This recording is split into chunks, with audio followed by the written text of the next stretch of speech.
Welcome to the Satellite Wine Club January Vermouth Special Edition. My name is Drew. You're drinking with me as usual. Um, I uh, I was gonna start chatting and cutting up lemons and stuff. I really want to do a brief primer on what exactly is vermouth. What's fortified wine? Why are we doing this, Drew? This isn't normal. Why you did this again to us? Um, you might have concerns that the wine club. So you're like, this isn't wine. Guess what? Vermouth is wine. Fortified wine is wine. Um, Vermouth is pretty cool. It was first really pursued like in the modern era in Italy in Torino or Turin um, by the Carpano family. I think the guy was named Louis Benedetto Carpano. Turin is like part of the Savoy Kingdom. It's in the northwest part of Italy, under the Alps. Think where Barolo is from. Um, Also like Moscato. Um, there's a lot of great food tradition there. There's a lot of like the original spice trade of Europe really went through there too. And the Savoy Kingdom was very rich. But the idea of like fortifying a wine with aromatics or aromatized wine and then fortifying it with a grape-based brandy is like a tale as old as boozing. Um, Basically, as long as there have been people fermenting and distilling, there has been like a propensity to make fortified wines because it keeps longer, tastes really good. It has medicinal sort of side effects, and it's those medicinal side effects that like really brought vermouth back into like the early modern world and why it's kind of stuck around as a cocktail ingredient and as something that like is this like puzzle piece in the food and beverage world that like largely gets ignored, but it's sort of a foundational piece of things. We don't tend to, as like normal average American wine drinkers, like think of vermouth as something like we need to have, other than maybe like Martini Rossi for making martinis. But it's like a really diverse and super cool category that like where wine has a lot of appellational rules and style rules and like you can only have certain grapes represented under certain like geographical appellations. Um, that doesn't matter for vermouth. As far as the rules for vermouth goes in Europe, like this is like I'm I'm pretty sure that technically any vermouth can be made with juice that's fermented into wine from wherever. This is Spanish grapes. It's Garnacha Blanca and Irene, whereas this is a blend of probably primarily Sauvignon Blanc from Santa Barbara County. But I got to double check with Zach, the producer, about that. Um, these producers are growing these things and fermenting these things as their own. And that's just, the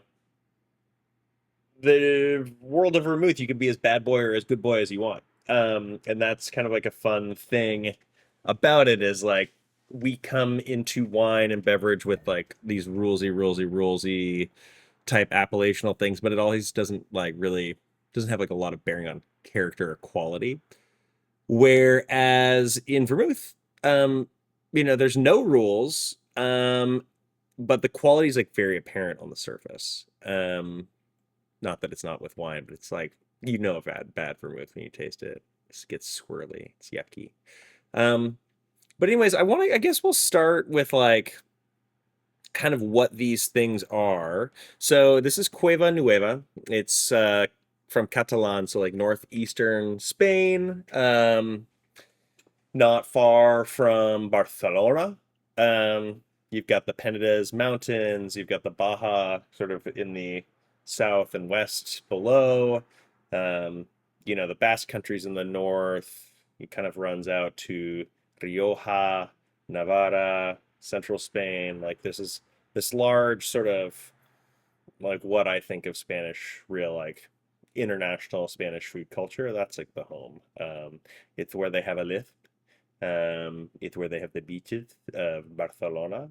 And it's sort of, it's like the most contiguous to France. Um, you have cava from there. You have um, like really intense garnacha wines. You have beautiful, elegant white wines. You've got the Penedès Mountains, which have very high altitude, like wines of Macabeo. You have like the wines of Rioja. And then, of course, like you've got the Basque Country, which is sort of its own thing, but it's very contiguous to the north with all their own crazy, salty, wild stuff. But in this region of Spain, it's like super common to drink vermouth as something to go with pinchos or just on its own or with sparkling water or with wine or sparkling wine or I just wrote in the write up like throw Sprite in it, try it, like just have it. And the idea with this Cueva Nueva is it's brought in by Zevrovine Imports, which is a really great importer in California. It's sort of like a small, new produced vermouth. It's like very Spanish slash Northern Italian in style, and then it's like it is a sweet vermouth. Both of these are technically, they have sugar in them, so they are, sweet vermouths, even though dry vermouths have sugar too. But they both don't come across as sapid and intensely sweet, especially not in the finish, and especially not when they're, served with sparkling water or with sparkling wine, or they're chilled down a lot, which we're going to do. This has 88 botanicals in it, which is a lot. The Mazette here on the left from Santa Barbara only has 13, but really doesn't have any bearing on like the intensity of the flavor. You can have small quantities of 88 or really intense, powerful, like sort of bright ingredients that are just 1/10 of that and totally be in the same ballpark in terms of power and even medicinal benefits. But yeah, so this is going to be more of like, think of this as like a punctuation point. It's like got a really nice woody sort of dry quality to the actual flavors, like wood and cinnamon and like wormwood is very clear in this. It tastes like classic vermouth. Like it is a brown, not liquor. It's wine with a little liquor in it to fortify. And that's really what vermouth is. It's just still white wine or red wine or rosé wine or orange wine with enough grape brandy. It needs to be a grape-based spirit, grape brandy in it to get it to about 15 to 18, sometimes up to like in the early 20 percentage points. Sometimes we see fortified wines up to around 24% in the shop. This in particular is at 18%, I believe. Let's confirm 16%. So it's going to be on the lower side of things. This guy, the Mazette, is 17 and a half.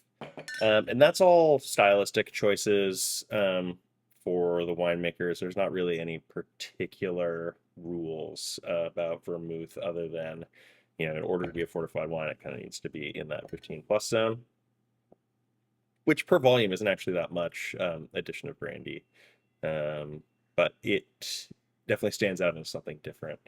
Vermouth is from the word wormwood, wormwood, vermwood, vermouth. Wormwood kind of stands out in the pantheon of aromatic ingredients in that it is like medicinally legit. It has this relaxing sort of calming effect for bad tummy. So it's pretty pervasive in a lot of things. You'll see it in aperitivo also, which are really just going to be vermouths that are orange with like the addition of gentian, which is another sort of super stomach relaxing agent. Although some vermouths will have gentian in them.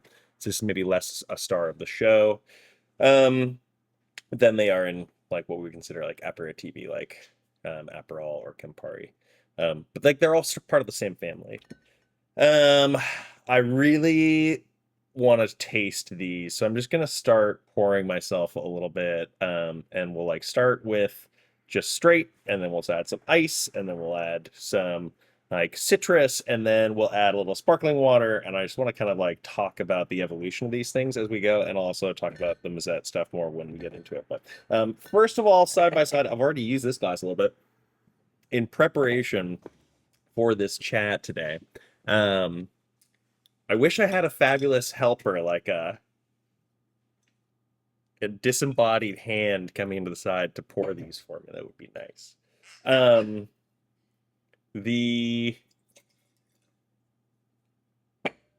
we're gonna have our Mazette. Let's first look at the colors.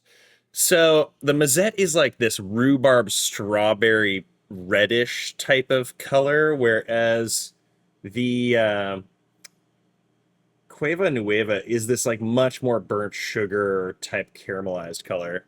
And I think that has both a little bit to do with the base ingredient, the aromatics that are added, the oxygenation that happens during the aging, usually in neutral oak barrels, and just like the general approach with like what they want from how it looks and how it tastes. But yeah, so I'm going to give a quick side by side on just like the main ingredients that I smell here. We're going to start with the Loke Dog, Mazette. And so like this is only 13 varietals, or 13 botanicals rather. It's very much citrus and stone fruit is like kind of the main upfront thing that Zach talks about. Let's see if it has the rest on here. I know that has sort of a list of like a tight list of classic botanicals, and I have more about it in the write-up, which I'll link in the file here. But it's really going to be like Central Coast flavors. Like think Chaparral, think Strawberry Fields, think, you know, this like sort of like rhubarb strawberry vibe with this intense backing of these Ojai pixie tangerines. And that this year, last year it was like a little bit more upfront with the pixies. This year I get this like more mellow, soft strawberry thing. And then it just layers my tongue with this ultra crisp, clean, refreshing citrus oil that is super cool. So let's try it. Very cinnamon on the nose. I think cinnamon's like kind of the defining part of the nose of this. And then I get like a little bit of this like musky orange thing.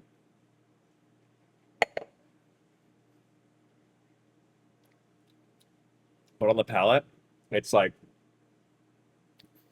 undulating, intense, kind of like tastes like muddled freeze-dried strawberries and rhubarb with like lemon and cinnamon and coriander and chaparral like saginess. And then I get this like crazy layer of like tangerine skin oil that just sort of like penetrates the whole palate. Super delightful, super like, you know, this isn't unsweet, but it's also not cloying because it's the sweetness is paired up with great acidity coming from the base wine. And the apparent sweetness of it, like think about like how Rieslings will have a little bit of sweetness, especially like the lower the alcohol, at, you know, the higher the acidity, because it usually comes from a colder region, and there's residual sugar left just so the thing is palatable. This is made from something with really high acidity, and so that combination of the additional herbs and aromatics plus the addition of alcohol adding sweetness to it just sort of balances everything out. Yeah, second sniff after you have some on the palate, it kind of changes how the sniff is, and I get a lot more of like this citrus skin, citrus oil type of boost right off the palate. I want this in a Negroni for sure, but like I feel like this actually stands out a little bit more as like a punctuation where it's like, I'm giving you a little bit more of like a dark note, whereas this is like something I want in more of like a long drink, which I'm really excited to put this on. Sparkling water, really nice. Kind of has this, I don't know if it's gentian, but like there's a like a dried floral or root sort of like thing that really stands out on the second hit. It almost is green, and actually that might be that it is, maybe Sauvignon Blanc is the base. We need to talk to Zach about it, but you get this like little greenness to it. As a comparison here, this is just a lower note, like it's clovier. It's has a more of a burnt sugar type of element going on, caramelization, a little bit more oxidation, a little bit more woodiness right on the nose. Whereas this is like sunshine, strawberry, lemon. This is much more like spice box, clove, uh, Hollywood type of thing.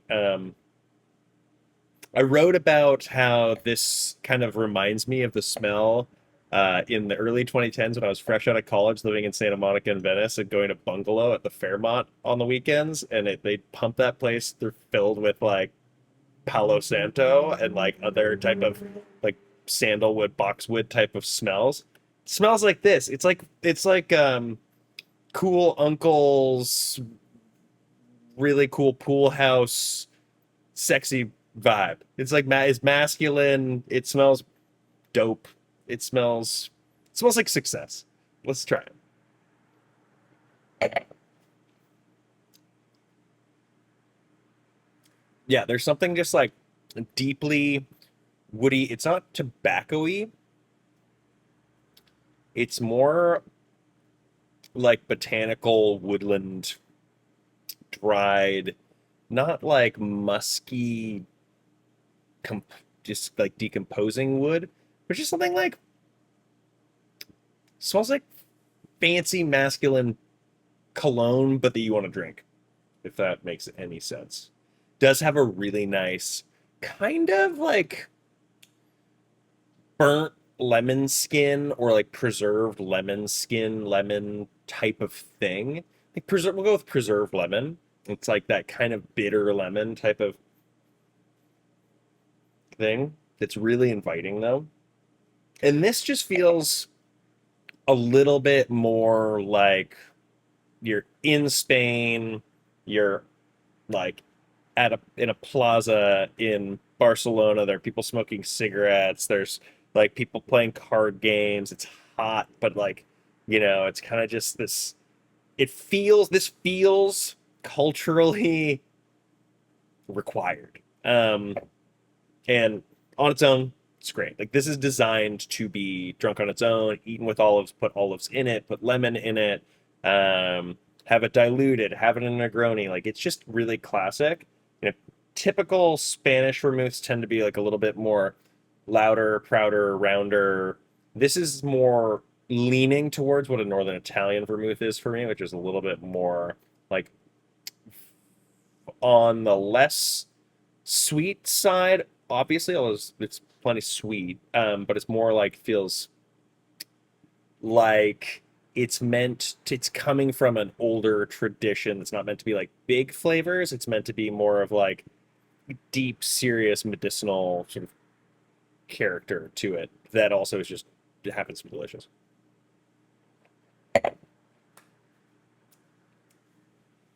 That's so good. Okay, so for my next trick, I'm just gonna put a little ice into both of these, and I'm gonna make a mess. And I'm gonna dilute it a little bit. There's a little bit of water because I've been sitting around setting up. Um, all right. So now we're gonna chill these down a little bit. I wish I brought olives. I should have brought olives today. Um, but the idea here is by chilling it down, the more like lighter, brighter, citrusy, and like acidic qualities of this will kind of come forward. More floral. Get like a grapefruity thing. That might just be the color. It kind of smells like strawberry, grapefruit rind, grapefruit essence. It's really nice. Ooh, and this gets like more of a green sort of. I want to call it gentian, but it's like more of like just a little bit of like a fresh picked sort of green herb type of thing. Not super aromatic, just greeny. It's greeny. All right. So this is another way you can drink your delicious vermouth is now adding some citrus to it. And now I get like lemon first right up, and it really is like now it kind of has a strawberry jam thing underneath. It smells great. I can't wait to taste it. Let's see. Yeah, and this takes the lemon and it pulls it more in that dark direction, and it kind of lifts that darkness. So nice. Let's have a taste. It's not gonna, I feel like today I'm just drinking in front of the camera, and that works for me.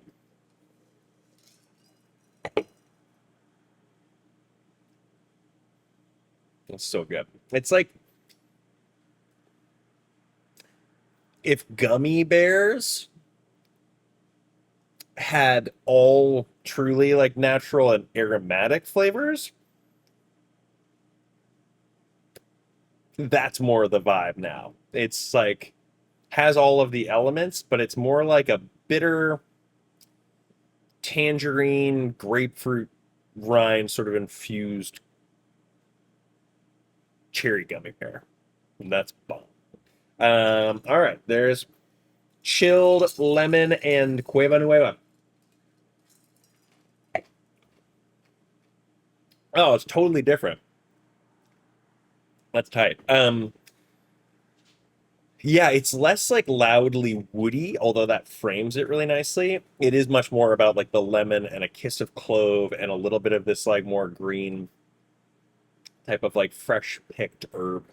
Um, I'm kind of struggling for what it is. Is it's like maybe timey sagey type of thing, but it's feels it's just it a green delightful herb. I have to have more.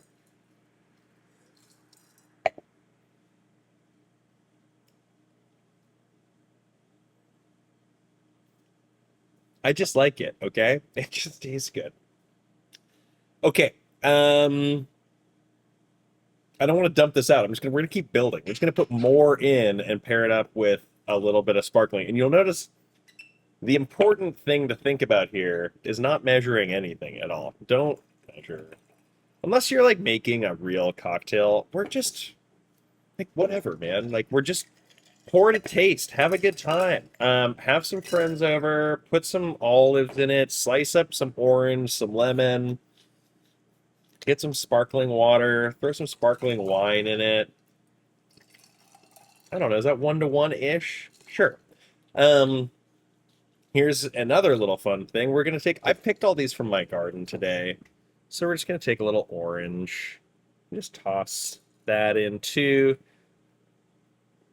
just to like add a little color, add a little fun. You can take a sprig of herbs from your garden too, or just you can go hiking and you can grab some random non-poisonous herbs from the Santa Barbara foothills, and that'll be great too. But yeah, now this is like kind of a drink you can drink poolside, and it's if we're 1 to 1, it's maybe like under 9%, under 8% alcohol, and it's kind of fun and spritzy lightly. Oh yeah, that actually might be my favorite way because I love a long drink that you can drink for a long time that also sort of feels herbal. Weirdly, it actually makes, because you're diluting the sugar more, it gives it a little bit more of the tannic texture that comes along with the maceration, and whatever tannins left from the actual base wine itself. And so you get that like more grip, clean, dry thing on the tongue.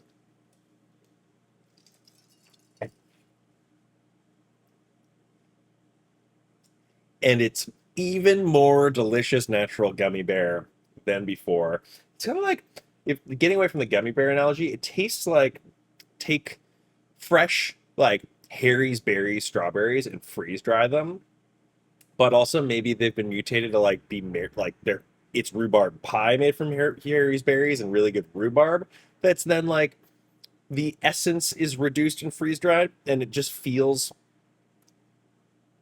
good. Like that's a California Central Coast treat right there. And there's like a reason this is Central Coast style vermouth. And he's literally taking like pixie tangerines and pressing those whole tangerines and like extracting these really, really Central Coast focused flavors. Um, I'm just gonna read off because I'm interested in telling you. Oh, let's see. I have to actually just load this direct from Zach's website because I didn't pull up my notes. But here we go. So in this, we've got pixie oranges. They're stone fruits, actually. So like, I'm not sure if it's pears or apricots or what, but It's from Honey Bear Farms. The Ojai Pixie tangerines are from Earth Shrine Farms. There's chamomile, marigold, yarrow, stinging nettle, dandelion, wormwood, lemon verbena, and hoja plants or hoja planta. Um, and like, there's this real. I think sometimes like less is more, and in this case, this is really nice. It's like you really get this focused. I get the strawberry tangerine. I guess there's a little bit of the stone fruit thing going on too.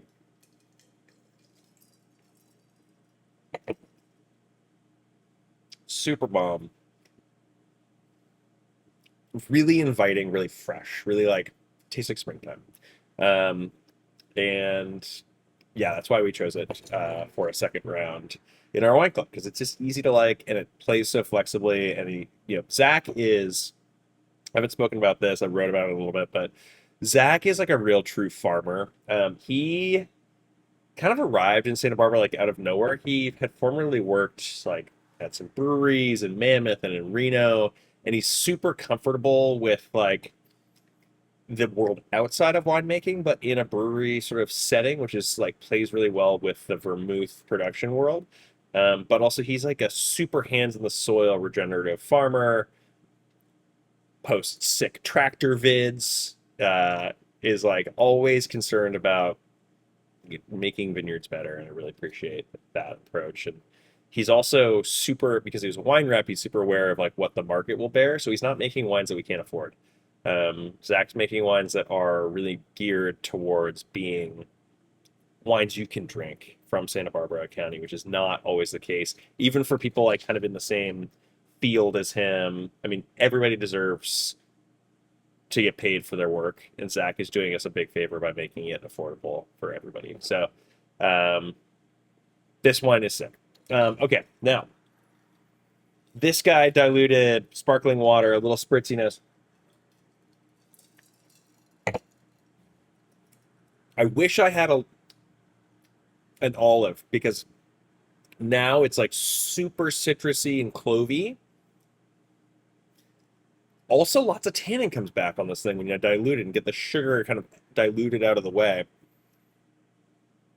Yeah, even more so.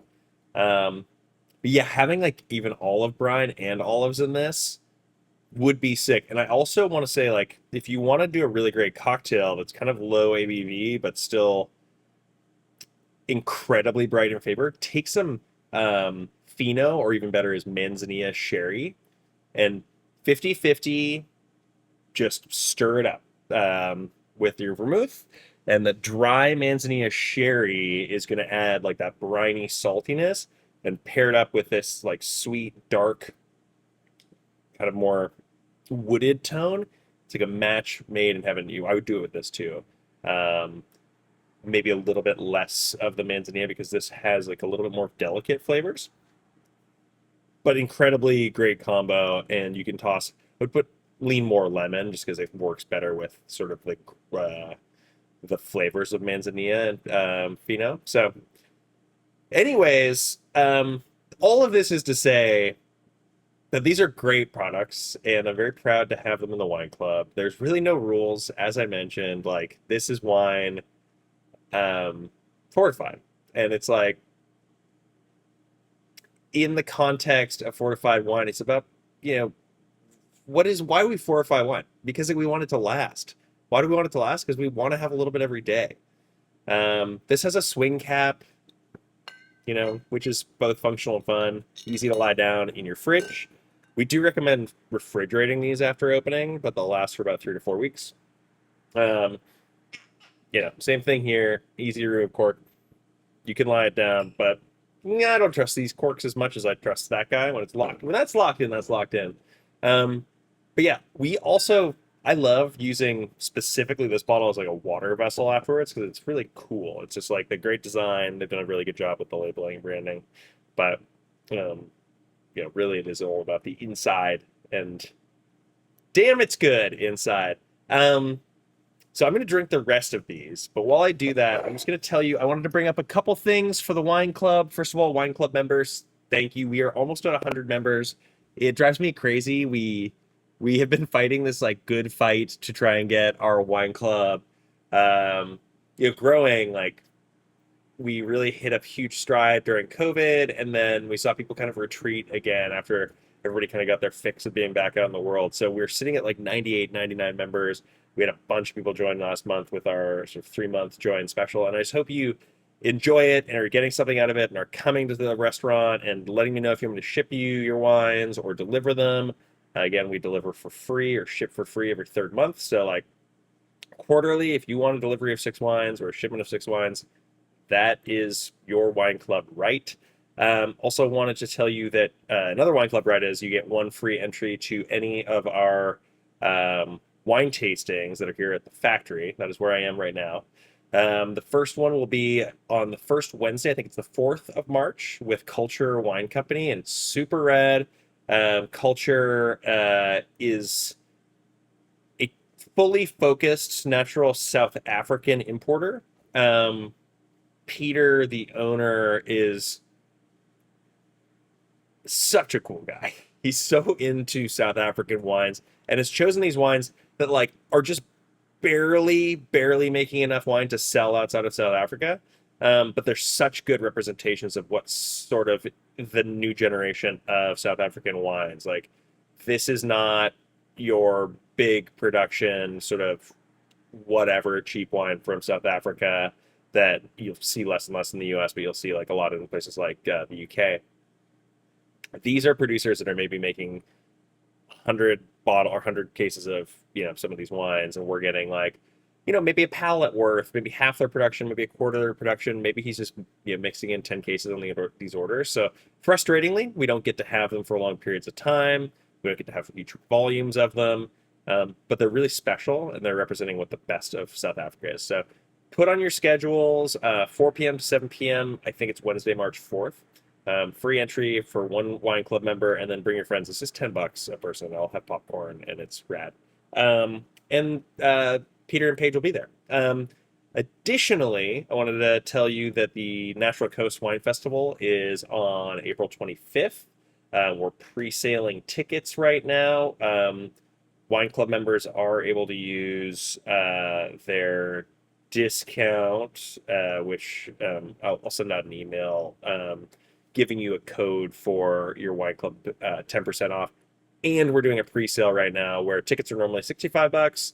They're $40 right now. And we just want to like build a big mass of people who are like committed to coming early so that we can really just like have this fest rocking right off the bat. And I always find like if we're pre-selling 4 months in advance for say our festival is April 25th, in about 4 months, I think it's gonna be just like a banging good time having a lot of you guys out who are already like hyped about the wines that are in the county.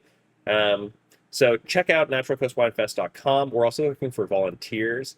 I'm adding that to our Instagram bio today. I will send it out in an email this week. Yeah, we're 4 months out, so we're just getting the planning rolling right now. We'll have some art to share with you shortly. Here we're talking with a local artist about doing our poster. And we've already got over 25 wineries signed up.